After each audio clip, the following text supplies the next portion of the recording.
Halo teman-teman semua, pada kesempatan video kali ini, Bang CK ingin melanjutkan cerita dari film Delta Force 2 yang merupakan sequel dari Delta Force pertama. Film Delta Force 2 ini berkisah tentang perburuan untuk membekuk kartel obat terlarang yang paling kuat di San Carlos yang memasuk kokain dalam jumlah besar ke Amerika. Misi yang sebenarnya sederhana ini sudah berhasil diselesaikan dengan baik, dan kota pun sudah diadili. Tapi karena dia bisa menyogok, maka dia dibebaskan, dan dia membalasnya dengan membunuh sahabat McCoy. Karena perbuatannya ini, McCoy menjadikan kota sebagai target pribadinya, dan pemerintah Amerika juga memberikan green light untuk menghancurkan ladang kokain dan membasmi semua antek-antek kota.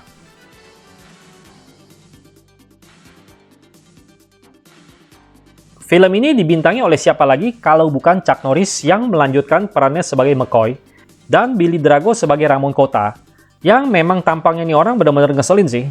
Sisanya hanya pemain pendukung yang tidak terlalu penting perannya.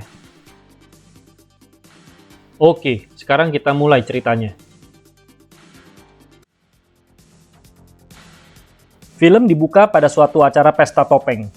DEA agent sudah menaruh beberapa orang agentnya untuk menyamar dalam pesta topeng tersebut, karena mereka sedang mempersiapkan penangkapan terbesar dalam sejarah bos kartel obat terlarang yang bernama Ramon Kota.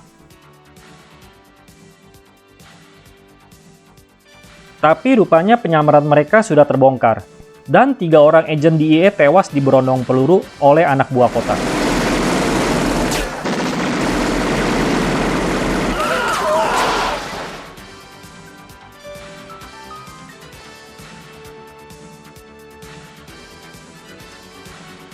Kota juga menebar ancaman ke Page untuk tidak perlu mencampuri urusannya.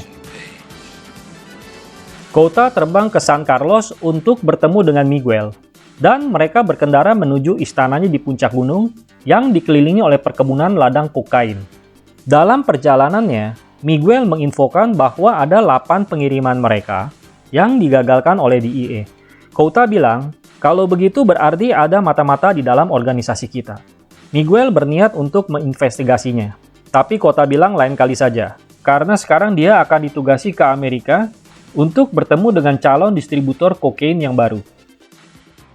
Sesampainya mereka di perkebunan, mereka melihat seorang wanita yang bernama Quiquina yang tidak bekerja karena sedang menjaga bayinya.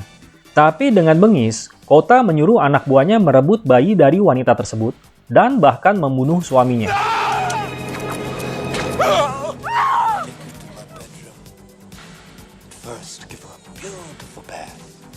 Kolonel McCoy dan Major Chavez tiba di kantor Delta Force dan akan segera rapat dengan petinggi DEA dan Jenderal Taylor untuk membahas soal penangkapan Kota.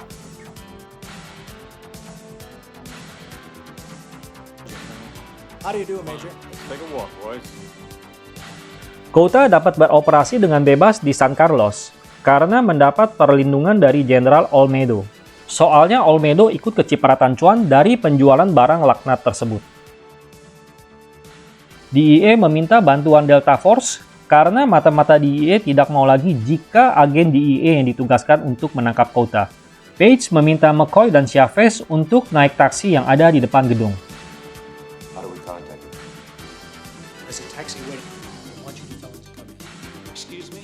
Ternyata Miguel adalah mata-mata DEA yang menyamar sebagai sopir taksi. McCoy dan Chavez yang menumpang di taksi tersebut mendapatkan informasi bahwa Kota akan terbang ke Swiss untuk menaruh duitnya di sana. Dan pesawat akan terbang melintasi wilayah udara Amerika selama beberapa saat, sehingga Kota bisa ditangkap saat berada di wilayah udara Amerika.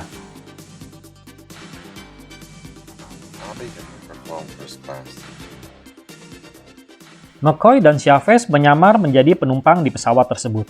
Dan ternyata rencana mereka adalah menurunkan secara paksa Kota saat pesawat berada di wilayah udara Amerika dengan menggunakan parasut.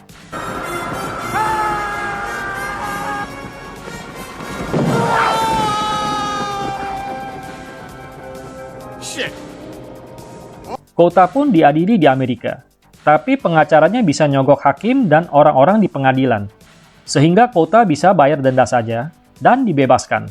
McCoy dan Chavez pun langsung gondok mendengar keputusan hakim. Malamnya, Kota dan algojonya langsung mendatangi rumah Chavez, dan mereka membunuh adiknya, dan kemudian istrinya juga ikut dibunuh oleh Kota. Melihat kejadian ini, McCoy dan Chavez sangat terpukul.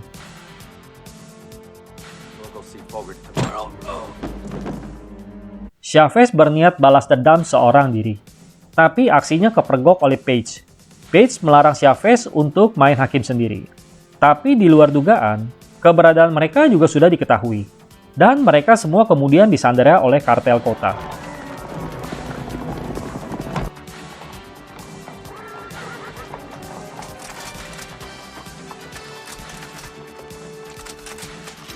Di istananya, Kota mengadakan rapat dengan para petingginya, termasuk juga si Miguel.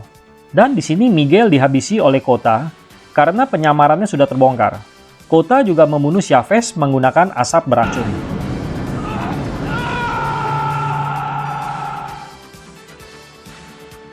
Berita ini menjadi heboh dan pers meminta jawaban dari Jenderal Taylor.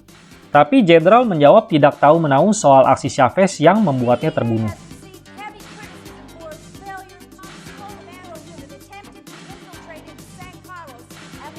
Taylor kemudian memanggil McCoy dan memperlihatkan video yang dikirim oleh Kota yang berisi adegan pembunuhan Chavez. Tanpa banyak cincong lagi, McCoy langsung balik kanan, dan dia segera menggelar latihan dengan tim Delta Force untuk menumpas kartel Kota sekaligus membalaskan dendam atas kematian Chavez.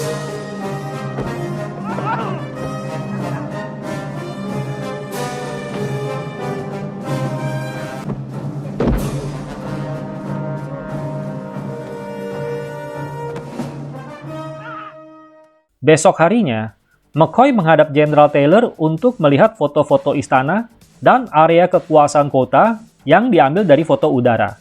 Ketiga sisi ini dijaga sangat ketat dan bersenjata lengkap. Perlu banyak tentara untuk bisa menerobos masuk ke istana.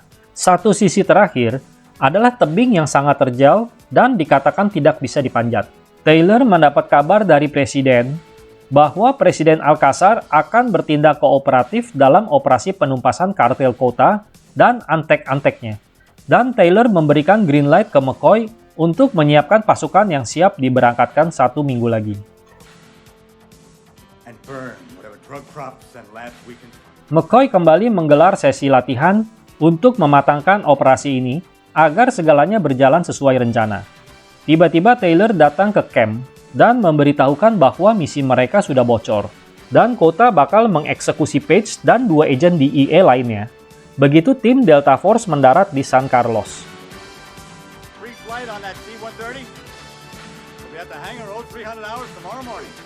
McCoy langsung berinisiatif untuk mempercepat keberangkatannya 48 jam di muka. Beberapa jam kemudian, pesawat Hercules C-130 sudah berada di atas San Carlos. McCoy pun sudah ready untuk terjun dengan parasut, dan di darat nanti dia akan dipandu oleh Quiquina, yang tempo hari suami dan bayinya dibunuh oleh Kota.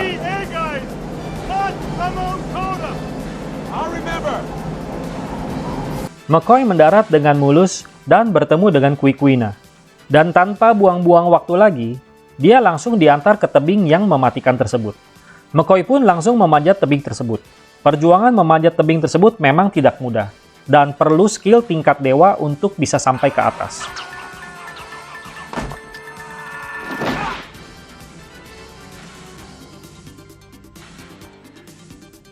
Kota mendatangi desa dan mengeksekusi kepala desa karena tidak mau memberitahukan keberadaan McCoy.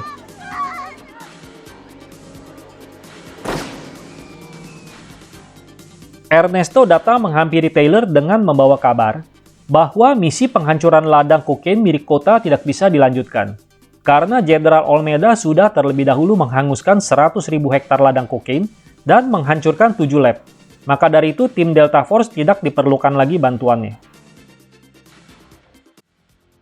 Setelah melalui perjuangan ekstra berat, McCoy sampai di istana Kota. Sementara itu, Jenderal Taylor masih menunggu dengan cemas jawaban dari Presiden Amerika mengenai kelanjutan misi ini. Dan akhirnya didapat kabar bahwa pembakaran ladang kokain adalah hoax, karena yang dibakar ternyata adalah ladang jagung milik petani. Maka Presiden memberikan green light untuk melanjutkan misi ini.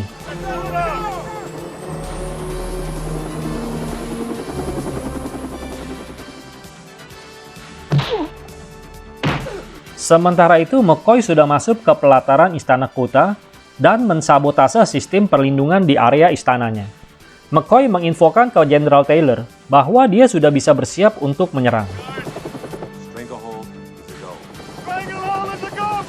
Taylor pun segera menginstruksikan pasukannya untuk get ready and get the gun.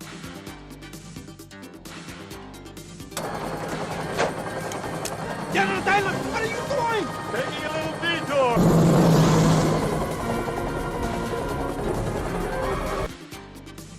Pasukan Delta kemudian didrop di pos penjagaan dan gudang kokain, dan mereka menumpas bandit-bandit kota yang ada di sana.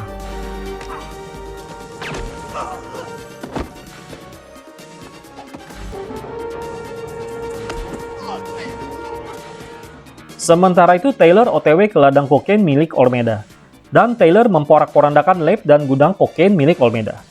Polisi yang menjaga di sana melaporkan Olmeda bahwa mereka telah diserang oleh pasukan Amerika. General, los americanos están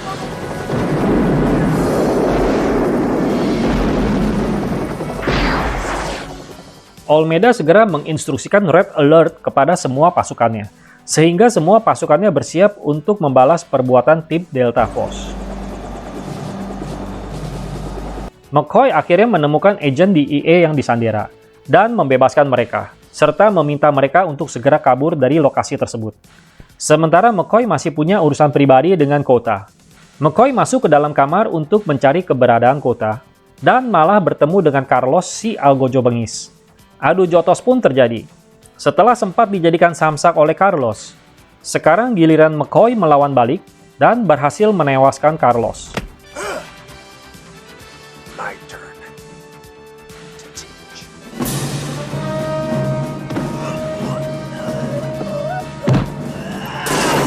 Lesson number 1.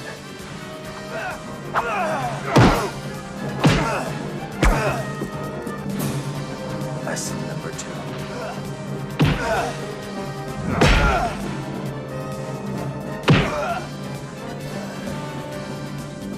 Skull's out.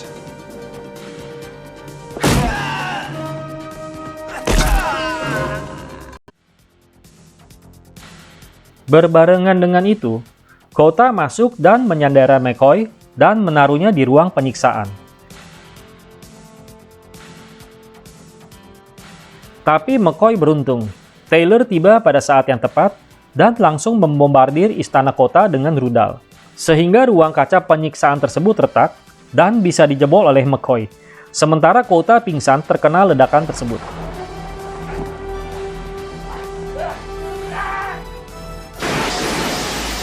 McCoy bersama Agent Page kabur dengan mobil sambil membawa Kota, sementara Taylor menjemput tim Delta lainnya untuk segera cabut dari sana.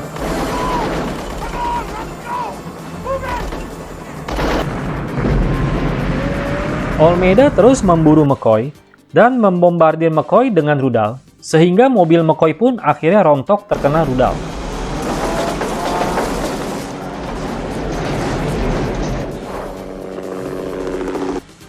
Situasi menjadi genting karena McCoy berhadapan dengan helikopter Olmeda yang siap mengirimkan rudal.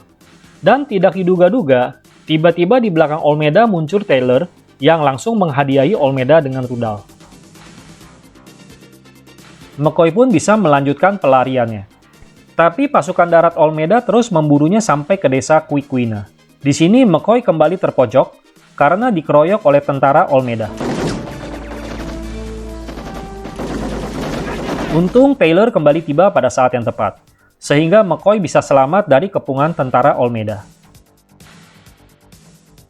Akibat kekacauan ini, Kota berhasil melarikan diri ke hutan. Quiquina melihat Kota kabur, maka dia segera mengejar Kota. Tapi malang nasib Quiquina, dia tewas ditusuk oleh Kota. McCoy yang melihat kejadian ini langsung menghantam Kota dan membekuknya.